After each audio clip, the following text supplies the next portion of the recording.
a você o seu like e que você faça uma parte que é fundamental aqui para o programa, é a sua curtida. A outra é que você aperte o botão do repost se você está assistindo no X, né? Tem um botãozinho que é uma setinha para cima, uma setinha para baixo, era o antigo RT, então você dá RT, você está assistindo no X, e que você mande o programa para o máximo de pessoas possíveis, né? Mande o programa para os seus amigos e mande, principalmente hoje, mande esse programa para os inimigos na audiência. Vocês sabem o que é wrap-up smear?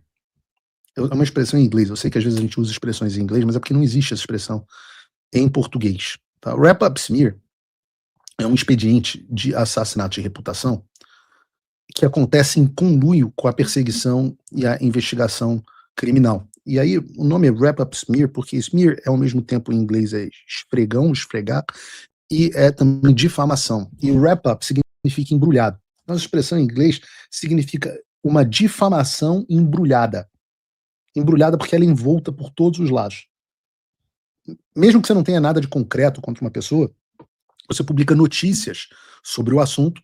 Aí, o investigador que está em conluio com você abre uma investigação com base naquelas afirmações e naquelas notícias.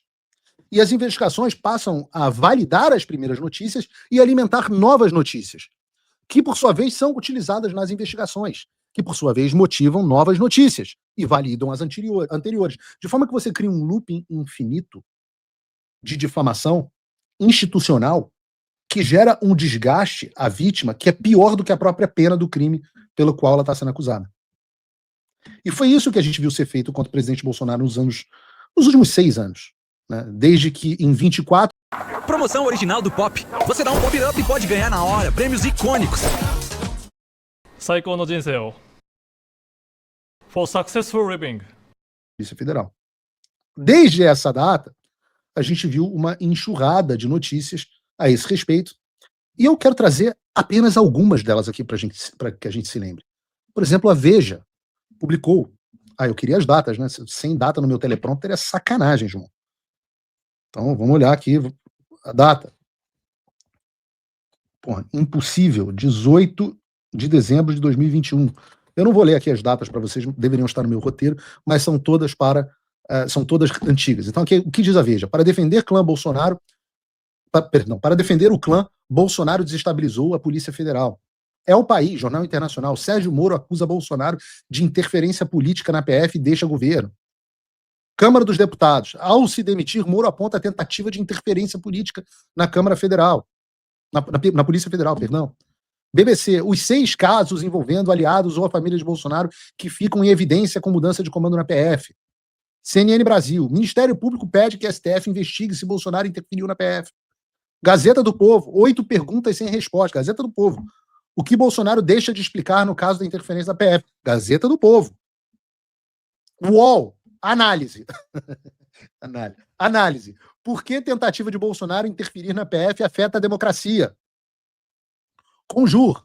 Alexandre prorroga por 90 dias inquérito sobre interferência de Bolsonaro na PF. E eu posso passar o dia inteiro aqui. São 6 anos de notícias. A gente tinha uma acusação falsa por parte do Sérgio Moro, que, por sua vez, alimentou as notícias sobre a suposta interferência do Bolsonaro na Polícia Federal e o inquérito dele contra ele no Supremo. E essas notícias e inquérito, por sua vez, alimentavam a falsa acusação por parte do Sérgio Moro. E assim se montou um esquema de assassinato da reputação do presidente Bolsonaro, que contribuiu, inclusive, com a construção da tese de que Bolsonaro estava atentando contra a democracia, que culminou nesse famigerado inquérito do golpe, que levou Bolsonaro à prisão e o Ramagem à detenção aqui nos Estados Unidos e tantos outros. Tudo começou com essa falsa acusação por parte do Sérgio Moro. Normalmente, entendo, quando eu arrumo treta com alguém, é porque esse sujeito é um vagabundo. Eu evito arrumar treta com gente que eu discordo, tá? Aqui vários exemplos vocês já viram, com gente que eu discordo, que eu acho que prestam como pessoas, mas que discordam de mim.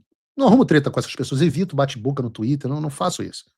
Agora, quando o sujeito não presta, é difícil. E o Sérgio Moro é uma das figuras mais abjetas que a gente já teve no Brasil. É de um grau muito bizarro. Eu sei que agora ele está no PL, que ele é o favorito no Paraná, que ele fechou o apoio do Flávio, vai dar palanque para ele no Estado. Isso é política. E a bosta que é a política é assim mesmo, né, onde você fecha esse tipo de aliança para conseguir vencer. Nada disso, porém, vai me impedir de continuar tendo a minha opinião sobre o Sérgio Moro. Porque era claro que o objetivo dele ao sair daquela forma do governo Bolsonaro era derrubar o governo Bolsonaro. No momento crônico, enfraqueceu o presidente no momento que ele mais precisava ter força, que foi o início da pandemia. Bolsonaro quase caiu no ano de 2020. E essa foi a primeira grande crise do governo. Moro era o homem mais popular do Brasil naquele momento, junto com Bolsonaro. Boa parte da população via ele como símbolo da luta contra a corrupção, tinha um prestígio público, político, o cara que prendeu o Lula. E ele saiu do governo dizendo que o Bolsonaro tinha interferido na Polícia Federal e elogiando como o PT lidava com a Polícia Federal. Vocês lembram? Não. Faz o seguinte, Gabriel, me faz um favor, coloca o vídeo do Sérgio Moro aí na... Acelera ele para mim. Coloca o vídeo do Sérgio Moro. O governo da época tinha inúmeros defeitos, aqueles crimes gigantescos de corrupção que aconteceram naquela época, mas foi fundamental a manutenção da autonomia da PF para que fosse possível realizar esse trabalho, seja de bom grado ou seja pela pressão da sociedade. Essa autonomia foi mantida, isso permitiu que os resultados fossem alcançados. Outro momento em que o ex-juiz colocou em xeque a credibilidade de Bolsonaro foi quando disse que o presidente estava preocupado com os inquéritos contra ele no STF. O presidente também me informou que tinha preocupação com inquéritos em curso no Supremo Tribunal Federal. Por que será? E que a troca também seria oportuna da Polícia Federal por esse motivo. Também não é uma razão que justifique a substituição, até algo que gera uma grande preocupação. Enfim, eu sinto que eu tenho o dever de tentar proteger a instituição, a Polícia Federal. E por todos esses motivos, eu ainda busquei uma solução alternativa para tentar evitar aí uma crise política durante uma pandemia. Acho que o foco deveria ser o combate à pandemia. Mas entendi que eu não podia aí deixar de lado esse meu compromisso com... Vejam quem é Sérgio Moro. Tá aí o vídeo. Vocês viram as manchetes. No final das contas, a reputação do Bolsonaro foi assassinada. Um impacto político gigantesco, impacto nas eleições municipais, enfraquecimento do presidente num momento crítico, perda da base no Congresso, um desgaste gigantesco do capital político dele, uma construção de uma narrativa que culminou na sua prisão, uma fortuna de dinheiro do pagador de imposto gasto nessas investigações. Os projetos que eram necessários para o Brasil foram atrasados por esse desgaste político dessa história. Até hoje, tem gente que repete, tem gente que acredita que o Bolsonaro interferiu na Polícia Federal para proteger o Flávio. Ora, quantas pessoas vocês não conhecem que vão te falar isso? Isso tem impacto até hoje na campanha do Flávio, de gente que repete, o seu pai ajudou, interferiu na Polícia Federal. O movimento Bumbum Livre repete isso todos os dias, como se fosse uma verdade.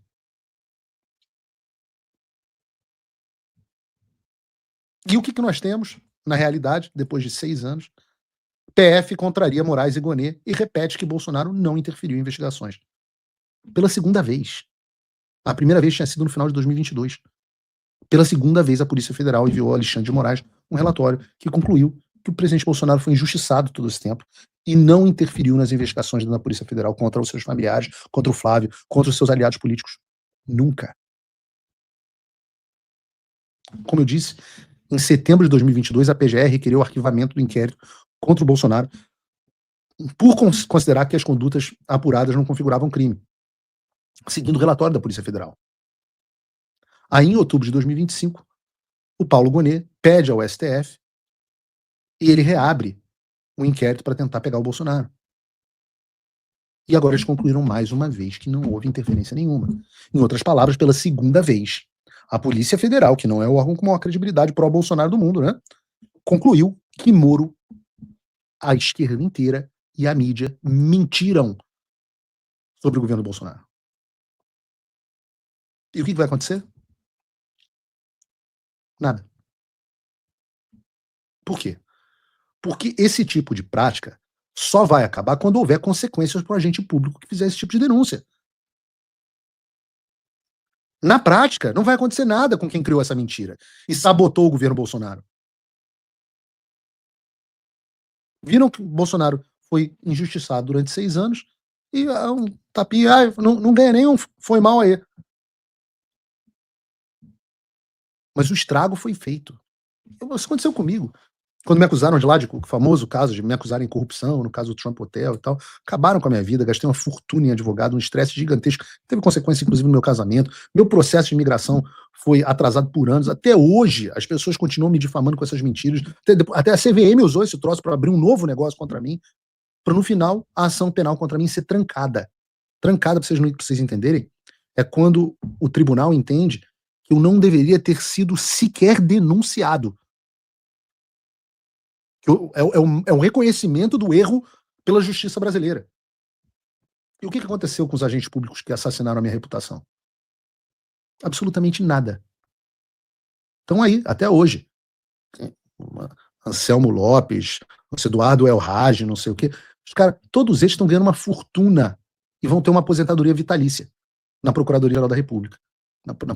Então, assim, da mesma forma como não aconteceu nada com os investigadores da Polícia Federal, com Sérgio Moro e com todos esses que fizeram essa campanha nefasta. É fácil, é barato assassinar a reputação dos outros com mentira. Aliás, é até uma injustiça dizer que não aconteceu nada com o Sérgio Moro, né? Aconteceu. Aconteceu o quê? Ele foi eleito senador, hoje ele é favorito ao governo do Paraná, com apoio do Flávio Bolsonaro. Isso é a política sendo a política. E o que isso mostra? Isso mostra que no Brasil o crime compensa.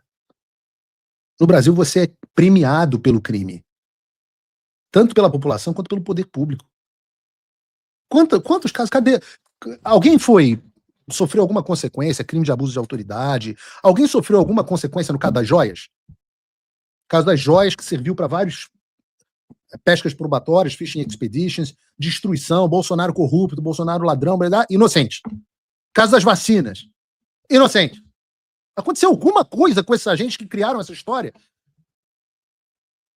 Então, em algum momento, a gente precisa ir atrás dessas pessoas. Senão vão acabar, se não houver do Flávio, vai ser isso, vai ser um bando de invenção de coisas falsas. Falando em Flávio, pelo menos a gente está vendo a perspectiva de sair desse